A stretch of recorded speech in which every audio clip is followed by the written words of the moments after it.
Hello everybody, welcome to my channel.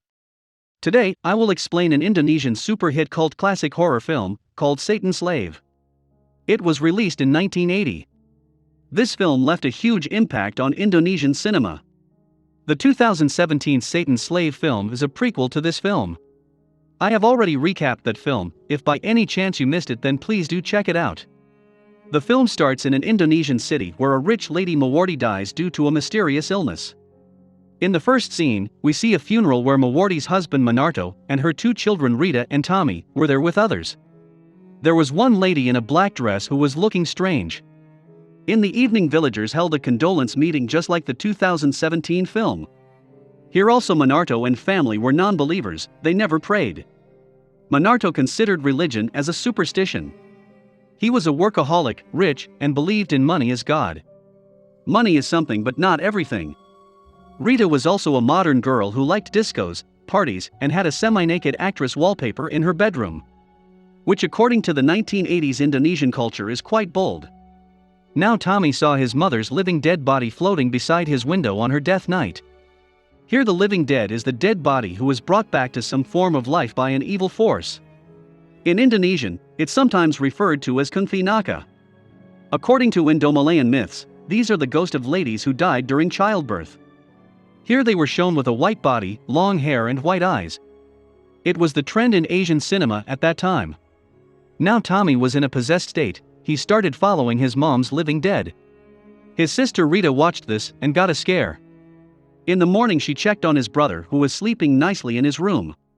Hence, she thought what she saw was a nightmare. Later she visited her mom's grave and wished for peace in the afterlife. There she also saw Tommy who ran away from her. Some of Tommy's friends say the human spirit will linger on for 40 days after death. If it didn't get peace, they advise Tommy to consult a psychic. Tommy does that. He finds a psychic who says, "There is trouble in your house. To save yourself and your family, you must use black magic. It will help to repel the evil force." The next day Rita sees Tommy practicing black magic with lots of books and magazines. Tommy says mom's ghost is in the house, I am eradicating it. Here he behaves strangely with her. His black magic backfired and he even tried to kill Rita.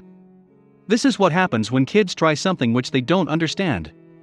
In the midst of all this, the phone rang and Tommy got distracted. It was a wrong number. Now lots of paranormal activities start to happen in this house.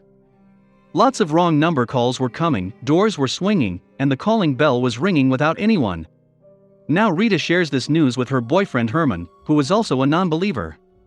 Now Minarto's business partners suggested he hire a maid for cooking and stuff.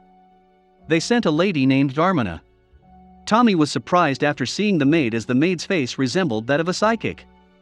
This was the same lady who attended Mawarti's funeral in the first scene. Anyway, Tommy shows her room. Here he was normal now. Black magic side effects were gone. At night Rita and Herman enjoyed themselves at the disco. Rita's watchman Carto was sleeping when the main gates got closed on their own. When Rita arrived she scolded Carto for sleeping on duty. Carto had asthma, his health was delicate, hence he started breathing heavily. Now Rita too saw her mom's living dead. It started attacking her. Rita ran in panic and bumped into Darmana. Darmana calmed her down, took her inside the house. In Tommy's dream, he sees a few red-robed guys abducting him for sacrifice. There was Darmana who was giving instructions to them.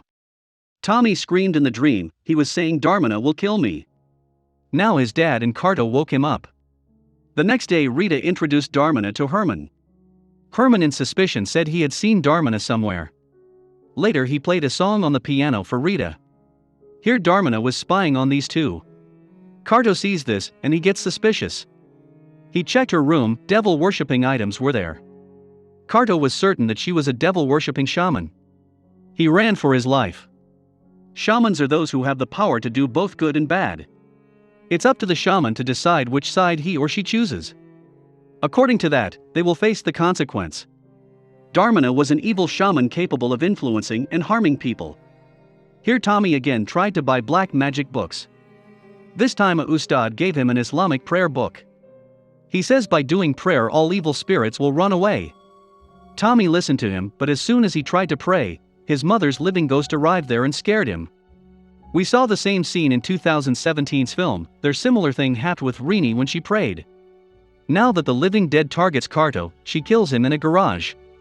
The next morning Tommy found Carto's dead body. When Herman was coming to Rita's house on the bike with crucial information, a lady distracted him. To save her, he drives off the road. He was hit by a truck and died instantly on the road. Later we see that lady as Dharmana. Rita identifies Herman's body while crying. On that night Rita heard Herman's song playing on the piano. When she checked, the piano was playing all by itself. She got scared. A few minutes later she sees Herman's body as living dead. He attacks her. Rita runs, Herman follows. All doors in the house got closed all by themselves. Rita was stuck pretty badly here. Later she ran into Tommy's room where Dharmana opened the door. Just then Herman vanishes. By all this Rita got a high fever. She and Tommy convinced their father to call a black magic shaman. Manartho somehow agreed. As soon as the shaman started his praying, the high wind started to flow, the house started to shake. These were the typical tricks of old horror movies to induce fear. Later a chandelier falls on the shaman and he dies. Now Manartho also believes that something is wrong in their house. The next night Tommy followed Dharmana. He visits the graveyard and stopped at Mawarti's tomb. Herman and Carto's levitating bodies were also there. Dharmana was there who chants something and lifts Mawarti's body from the tomb. Dharmana was head of Satan's slave cult. That's why in 2017's film she had the map of Indonesia and red seeds. She was leading this cult. Meanwhile, Tommy screamed like hell after seeing Mawarti's body in the air. Dharmana sends Herman and Carto after him to attack. Tommy quickly ran home. He explained everything to his father and Rita. They didn't believe him as Dharmana was there in her room. It seemed Dharmana had plenty of devil's power. I mean to travel that fast and instantaneously. Tommy was confused. The next night he and Rita dig their mom's tomb. Shockingly they find the body there. They were not expecting this.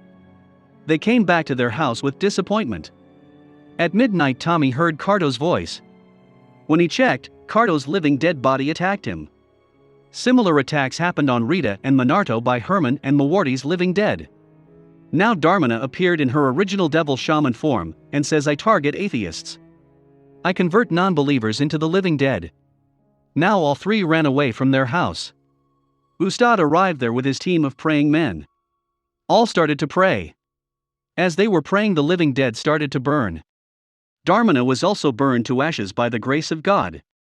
In the end, Ustad says, if you don't believe, don't pray, then Satan will induct you in his army of slaves. You will not get salvation, you will not go to heaven.